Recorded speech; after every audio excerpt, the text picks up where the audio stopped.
Bonjour, dans cette vidéo, je vais te montrer comment étudier la fonction cube.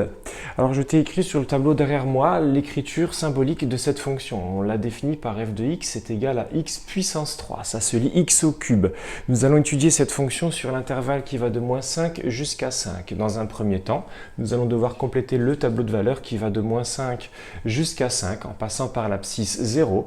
Et dans un deuxième temps, nous allons devoir compléter le tableau de variation de cette fonction qui va de moins 5 jusqu'à 5. La calculatrice est allumée, j'accède au menu fonction. J'insère ma fonction x puissance 3 qui se lit x au cube. Je valide.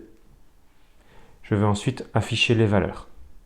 Je vais régler l'intervalle pour aller de moins 5 jusqu'à 5. Je conserve le pas de 1 et je valide.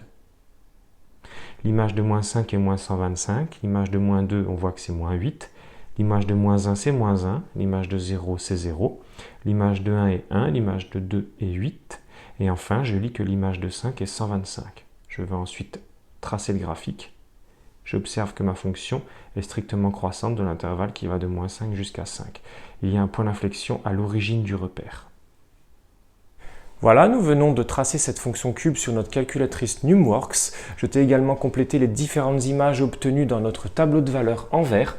Nous avons obtenu moins 5 au cube, c'est moins 125, moins 2 au cube, c'est moins 8, moins 1 au cube, c'est moins 1, 0 au cube, c'est 0. On voit que la fonction passe par l'origine du repère. 1 au cube, c'est 1, 2 au cube, c'est 8, et 5 au cube, c'est 125. Je t'ai également complété le tableau de variation de cette fonction de référence, fonction cube. On voit qu'elle est strictement croissante sur l'intervalle qui va de moins 5 jusqu'à 5. On remarque également qu'elle passe par l'origine du repère, 0 en abscisse, 0 en ordonnée. Travaille bien et n'hésite pas à t'abonner si tu souhaites voir d'autres vidéos.